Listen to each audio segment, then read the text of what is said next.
Good afternoon, guys. This is going to be somewhat of a small segment that I'm going to put in between my rants, discoverings, and findings, where I pick a news story, I read through it, and in the privacy and security space, I give my thoughts on it. Something maybe to inform people, I guess, from like a non-tech person, quote unquote. I mean, just as a person that doesn't like work in the industry, and average consumer that just uses RSS feeds that get fed to me. I think that this is somewhat of an important thing to do because a lot of people may be unaware, or maybe they're just trying to get their somewhat of an understanding of like the current privacy and security space, and maybe they just want to hear someone yell into the clouds. So the big thing that we're going to bring up, the big story, especially for the month, and I'm probably going to do this like once a month at random intervals and time formats. Like, I've never really cared about like how long a specific I want to be or short, etc. I kind of just go until my brain's like, we should stop. So obviously the biggest story of the month it is something that we all know. Apple drops iCloud's advanced data protection in the UK. So Apple has stopped offering its advanced data protection (ADP) feature for iCloud in the United Kingdom with immediate effect, rather than complying with the government demands for backdoor access to encrypted user data. We are gravely disappointed that the protections provided ADP will not be available to our customers in the UK, given the continuing rise of data breaches and other threats to customers' privacy. The company said. The developing comes shortly after the report of the UK government had ordered Apple to build a backdoor that grants blank access to any Apple users' iCloud content. Essentially, they have something in the UK that got passed in 2016. It's pretty much a law that allows them to spy, hack, and or put backdoors legally into companies. They're not allowed to legally disclose it. There's somewhat of a gag, like it's like a gag order, I believe, if I'm using that word correctly. It's pretty much an order straight from the government. So instead of Apple complying with that, they have disabled ADP, and customers who are already using ADP will need to manually disable it for as a yet unspecific period of time. Apple does not have the ability to automatically disable it on their behalf. ADP protects pretty much the iCloud data with end-to-end encryption, and all the encryption and the keys and decryption is done on the device. It is essentially doing somewhat the encryption yourself, and it is making it slightly more a more secure ecosystem. What a shit show. The UK people should be mad. I think they should somewhat be mad that Apple kind of met in the middle and didn't push back enough for it. But they should also be mad at themselves for putting themselves in a walled garden like this. But there is a solution. And we'll get to that solution in a minute. My only thought about this is when you rely on another company to do the encryption for you and I guess hoard the security from a perspective and put it in their hands, you are trusting them to be there always to do it. This is obviously not the case. There's a lot of countries that are starting to jump on this bandwagon where they want to put backdoors or they want to fight encryption. And if you're using a phone or a company to handle that for you, you're kind of at the mercy of them if the government does a gag order to them or forces them or gets them into some legal binding situation where they need to comply, and you're trusting them. And ultimately, at the end of the day, you are trusting them. Is that a good thing? Not really. I mean, prior to this, the crypto wars in the 90s and the early 2000s showed us that the United States government and other government agencies are willing to do this because they know these companies will comply. Pretty much an encryption tool that was created by Phil Zimmerman's PGP ecosystem. It was challenged against pretty much. It was challenged with the to essentially be illegal to own or something. And the way he combated it is he put it in a book. Like he wrote it. He wrote the entire code and how it worked and everything in a book. And that was due to because it was protected under the First Amendment. That's kind of awesome. Like, that you went through that. There's a really good Wikipedia on the crypto wars. I highly recommend people read it. And then essentially go and do their own like history. Maybe I'll do a history piece on the crypto wars, like a short like documentary on it, and like our maybe down the road I'll do that. I'll compile stuff and give like do like a synopsis of it. It's kind of an interesting topic that I do like reading about, especially just encryption in general. I'm not really good at math or anything, but I think that it's cool to learn about on how it works and everything. So that's essentially what it was. I mean, this is like nothing really that new. I think that if you're going to, like, even the government to a certain degree is telling people to use Signal and like other encrypted messaging apps because of Salt Typhoon. I mean, like, it's becoming increasingly more difficult to hear in one ear, like, encryption bad, we need to stop terrorism, protect the children. And the other, they're like, you should probably use these encrypted messaging apps in order to protect your privacy because we're pretty certain that there is a lot of nation state hacking companies inside our telecoms and a lot of our devices. Just to let you know, by the way, and we've been aware of this for a very long time. And you're like, all right, what the fuck do I do? Who do I listen to? It's insane. So this is why I think people should take it into their own hands, do the encryption themselves, or if they're going to use a public-facing cloud, say that, whatever, move to a free and open source option that has the backing of money, like that is going to be financially around, and most importantly, that is free as in freedom and open source, the FOSS or FLOSS philosophy. If they keep these morals and this integrity, I think that you can trust them a little bit more than relying on Apple's iCloud, which is proprietary, walled garden, owned by Apple.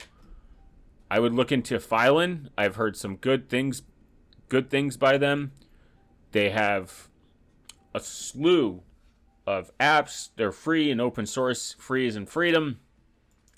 They're also relatively cheap for $2. You have a 200 gig storage, unlimited bandwidth, unlimited uploads, client-side encryption, zero knowledge technology, syncing, network drive, file share, unlimited notes, unlimited chats. The chats, wouldn't really fucking trust that. I would just use Signal.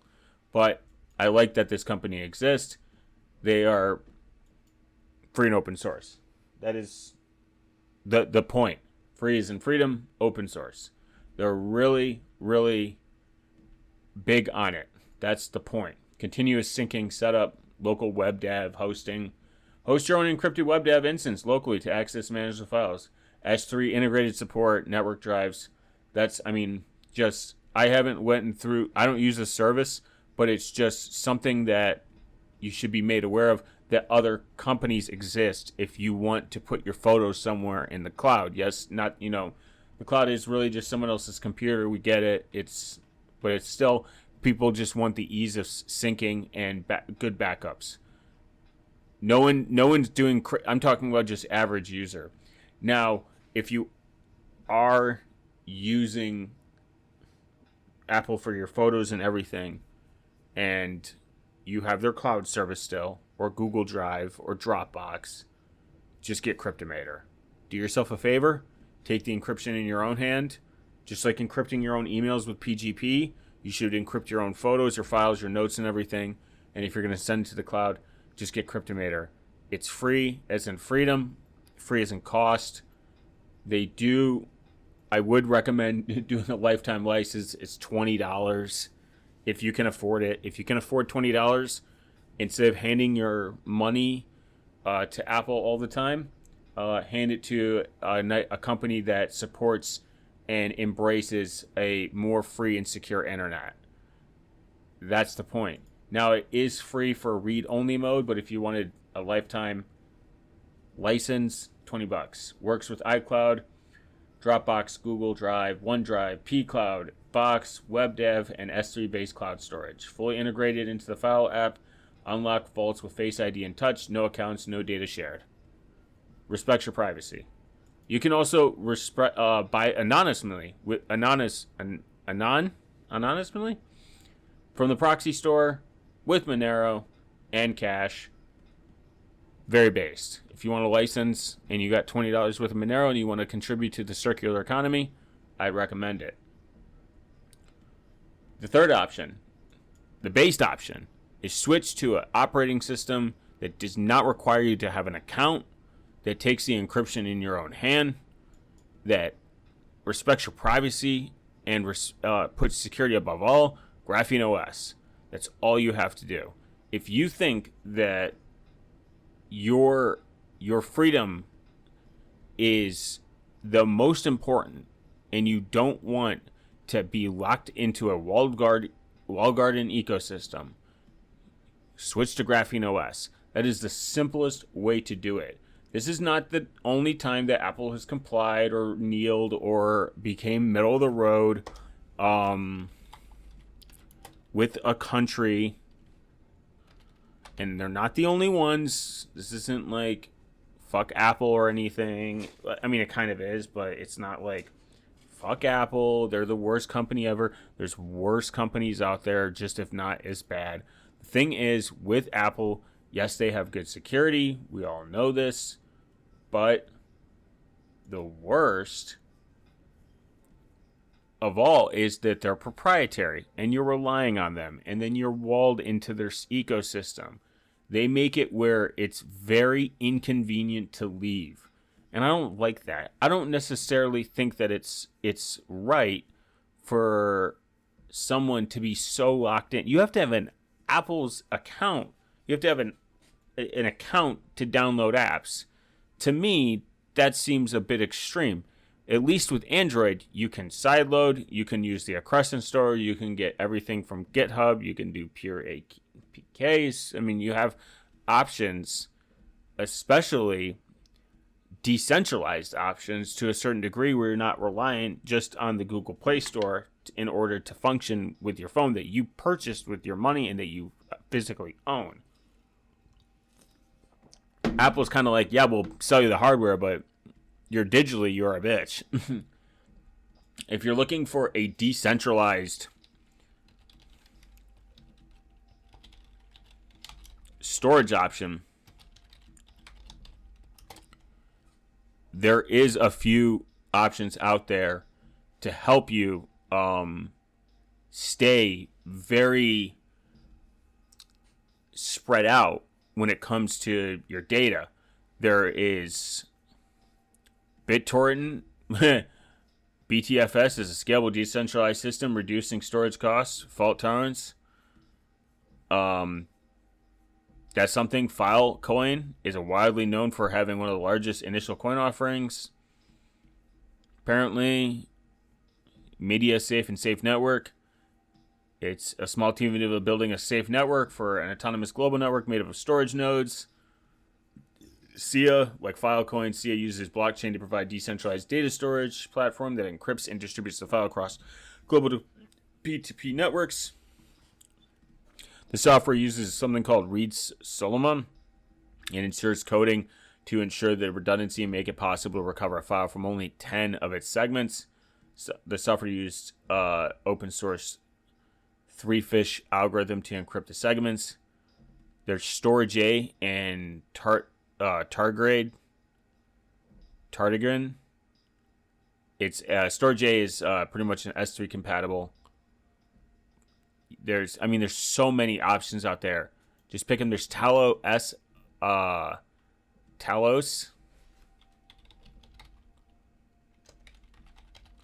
FS. Yeah, it's like kind of cool. There's another type of, it's like a weird type of distributed storage that encrypts everything. There's so many options out there. There's Syncthing that allows you to make sure it's not a backup, but like it's syncing everything locally, so you have like a little bit of redundancy in different places. I mean, just take it into your own hands. If this taught you anything, it means you can't trust or rely on that. You should have some distrust in like the government to a certain degree that's trying to push these narratives.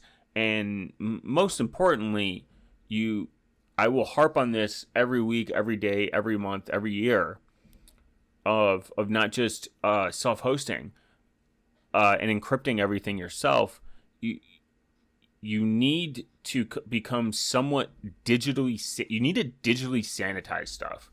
Like find files, backups, pictures, stuff that you've already put like on a hard drive, flash drive, and just delete it from the internet.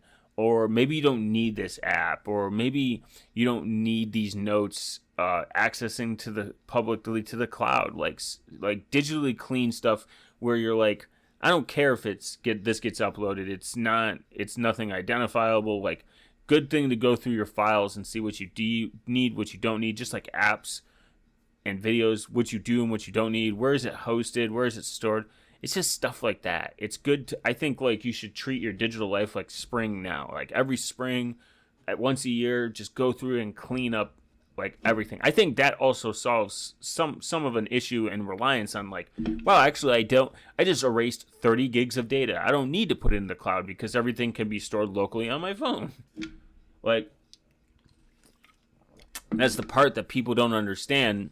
And this is just from talking to consumers on a regular basis. They're like, why do I need the cloud? Why do I pay Apple $3 a month extra for X, Y, and Z?